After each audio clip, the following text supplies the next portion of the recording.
The wind at 26,000 feet doesn't howl, it screams, a constant, deafening roar that drowns out your own thoughts and turns every breath into a battle against air that contains one-third the oxygen your body needs. But that's months from now. Right now, you're standing in a dirt parking lot in Lukla, Nepal, at an airstrip that has been called the most dangerous airport on Earth. The runway is 600 yards long and tilted at a 12-degree angle straight into the side of a mountain. The plane that brought you here landed so hard your teeth rattled and the overhead bins popped open. The pilot didn't flinch. He has done this 2,000 times. You step off the plane and the altitude hits you immediately. Lukla sits at 9,200 feet. The air is noticeably thinner, cooler, sharper than anything you have ever breathed. The village is a chaotic jumble of stone tea houses, prayer flags, and yak dung drying on walls. The smell of juniper incense and kerosene stoves mixes with the metallic bite of Himalayan wind. You are here to trek to Everest Base Camp, 12 days, 65 miles round trip, no technical climbing, just walking. And yet this walk will break people who thought they were in perfect shape. Your group is 12 trekkers from 7 countries, a retired dentist from Colorado, a couple from Germany, a 26-year-old from London who CrossFits 6 days a week and will not stop talking about it. Within 3 days, altitude will render all their fitness irrelevant. Yak trains pass you constantly on the trail, their bells clanking, their enormous loads swaying. Your guide told you on the first morning, always yield to the yak. They will push you off the trail without noticing. By day 4, you reach Namche Bazaar at 11,300 feet. A dull, throbbing headache settles behind your eyes and does not leave.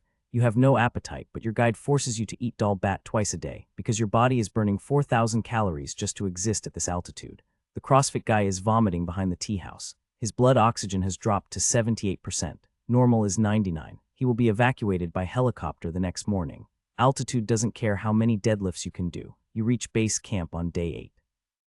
17,600 feet. The glacier beneath your boots groans and shifts. The air is so thin you are panting just standing still. And there it is, Everest. The summit pyramid rises above you, impossibly high, wreathed in a white plume of spindrift that the jet stream is ripping off the peak at 150 miles per hour. Something in your chest shifts. A quiet, irrational thought enters your mind for the first time. What if I could actually climb that?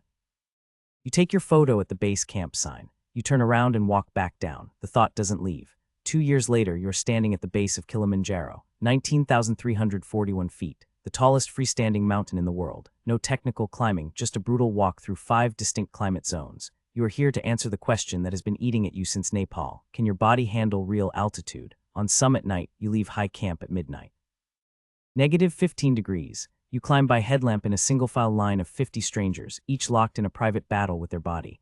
Every 3 steps, you stop and gasp. Your guide holds your elbow. Pole, he says, slowly. You reach Uhuru Peak at sunrise. You cry and you are not ashamed of it. The glaciers glow pink and gold. You can see the curvature of the earth. You spend 11 minutes at the top and descend immediately, because the altitude is destroying your red blood cells with every passing minute.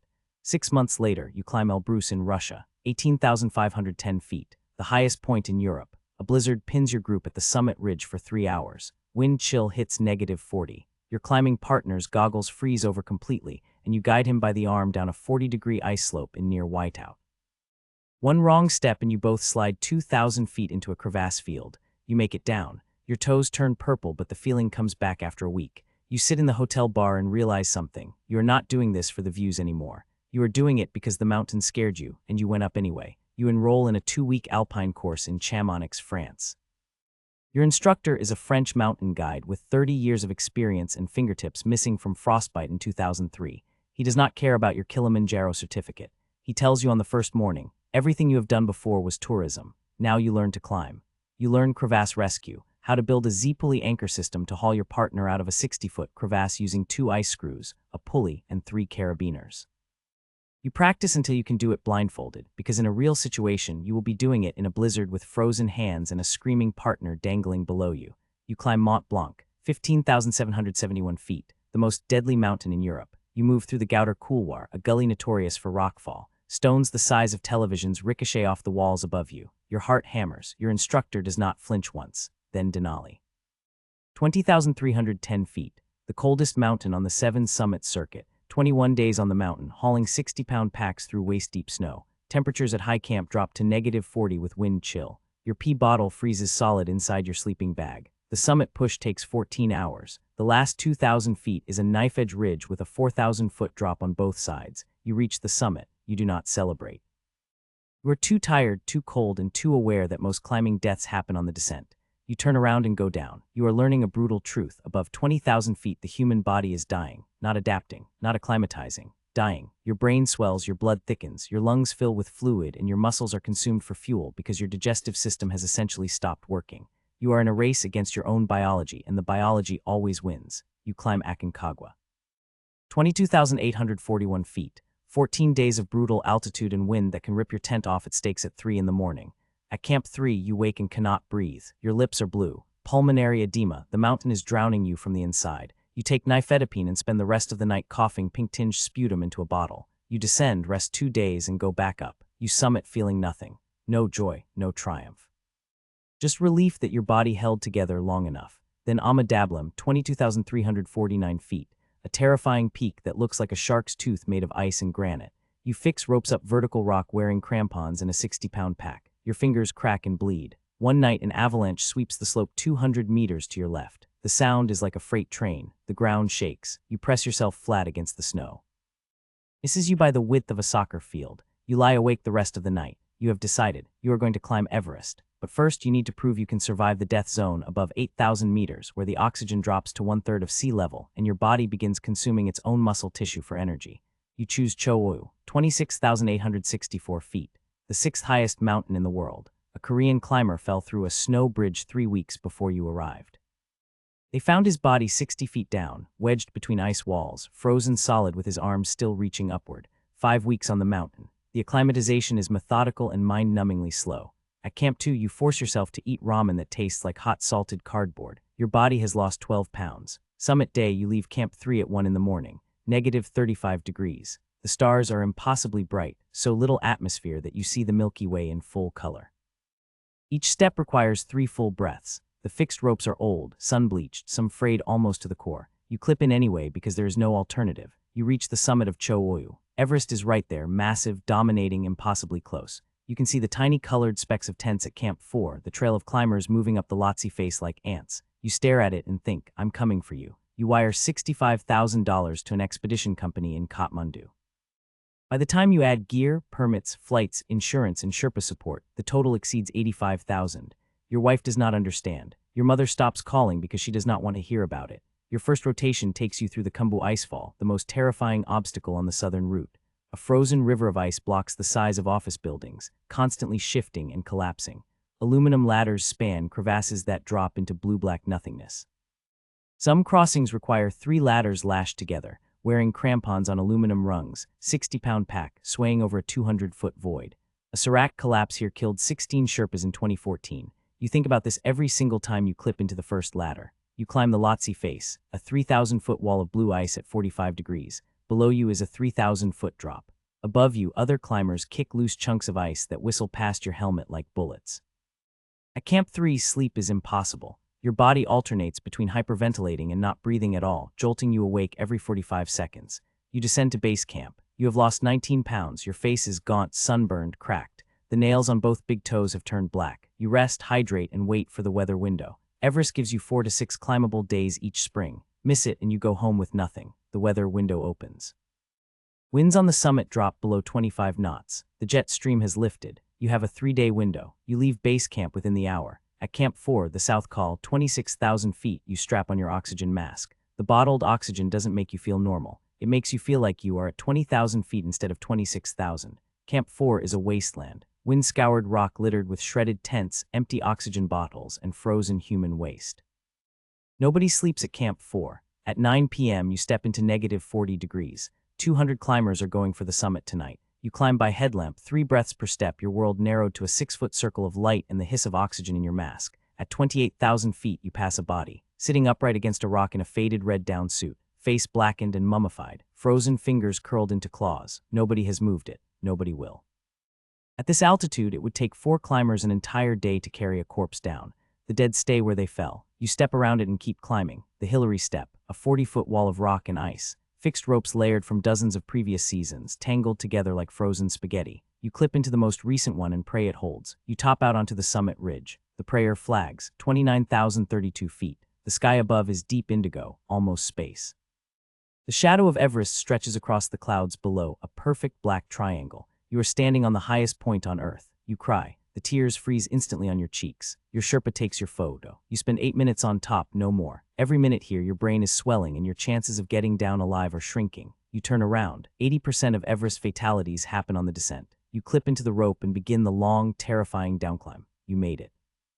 You are home, you are alive, but you are not the same person who left. 2 toes have stage 3 frostbite, dead tissue. They will be amputated. You knew this on the mountain. You felt the cold settle in at Camp 4 and chose to keep climbing. Your memory is spotty for weeks. You forget words, lose your keys, trail off mid-sentence. High-altitude cerebral effects. The doctor says it should resolve, but you go back. You always go back, because Everest was just one mountain. There are 14 peaks on Earth above 8,000 meters. You have climbed 2, 12 remain. You summit Lhotse in a single push, 18 hours from Camp 3 to the top and back. Your body knows this altitude now. It still hurts. It just doesn't surprise you anymore. Then Makalu, remote, technical, far less supported than Everest. No fixed ropes below Camp 2. A storm pins you at Camp 3 for 60 hours. Your sleeping bag soaks through with melted spindrift. You lie there shivering, rationing stove fuel, listening to the wind trying to rip the tent off the mountain. You summit Makalu in a whiteout. You cannot see the ground beneath your feet. You navigate by GPS, placing each crampon step deliberately. You take a photo of white nothingness. You turn around. You have climbed 8 of the 14 8,000ers, 347 cumulative days above 20,000 feet. You have lost 2 toes on your right foot, a fingertip, and most of the hearing in both ears from repeated exposure to extreme cold wind. Your marriage ended 4 years ago. You signed the divorce papers on a plastic table in base camp on Manaslu and mailed them from Kathmandu. Now you are climbing K2, 28,251 feet, without supplemental oxygen. K2 is not Everest. K2 kills 1 in every 4 climbers who attempt it. The bottleneck, a steep couloir at 27,000 feet, is overhung by a massive serac that drops house-sized blocks of ice without warning. In 2008, it killed 11 climbers in a single day. Their bodies are still on the mountain. Without oxygen at 28,000 feet, your blood oxygen drops below 50%. Your vision narrows. Your thoughts become slow and confused. You are operating at 30% of sea level capacity.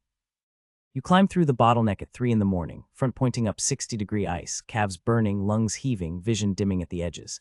The serac glows in the moonlight. You can hear it creaking. Small pieces of ice calve off and rattle down around you. Each one sounds like a gunshot. You do not think, you just move. You reach the summit of K2 without supplemental oxygen at 11:40 in the morning. You cannot speak. You can barely stand. Your climbing partner holds you upright. You have joined fewer than 50 humans in history who have done this. You spend 4 minutes on top. You descend immediately. The mountain lets you go. This time, you are 53 years old, 13 of the 14 8,000ers. Only Annapurna remains 26,545 feet, a fatality rate of nearly 32%. 1 in 3 climbers who attempt the summit die. Your body is a topographic map of damage, missing toes and a fingertip. Knees that grind audibly when you climb stairs. A chronic cough the doctors call kumbu cough. Permanent bronchial irritation from years of breathing air, so cold it strips moisture from your tissue with every breath. You have carried 7 friends off mountains in body bags. You have looked into the frozen, open-eyed faces of climbers you shared tea with the morning before. You sit in your apartment in Chamonix. The walls are covered in summit photos and climbing partners who are no longer alive. 14 expedition logs line the shelves, handwritten notebooks documenting weather, routes, oxygen usage, and the names of everyone who did not come home. You stare at the map of Annapurna pinned to the wall, the south face. 11,000 vertical feet of rock, ice, and avalanche terrain. The most dangerous face of the most dangerous mountain on Earth. You are not going because you have something to prove. You are going because you cannot stop. The mountains are the only place where the noise in your head goes quiet. At sea level, you are restless, disconnected. You wake at 2 in the morning and feel the phantom pull of altitude, a craving in your blood for thin air and suffering that no therapist has been able to explain. You are addicted to the one place on Earth that is actively trying to kill you. You pack your bag, 60 liters, 42 pounds. Every item has a precise location: headlamp in the top lid pocket, nifedipine and dexamethasone in the hip belt pouch, satellite phone in the chest pocket. Before you leave, you open the desk drawer and take out an envelope. You have written one before every major expedition for 15 years. Inside is a letter to your daughter. She's 22 now. She does not fully understand why you keep going. The letter says what it always says: I love you, I am being careful. If I don't come back, know that I was exactly where I wanted to be. You leave the envelope on the desk. You pick up your bag. You walk to the car. Annapurna is waiting. It has always been waiting. You start the car. The mountains do not let go.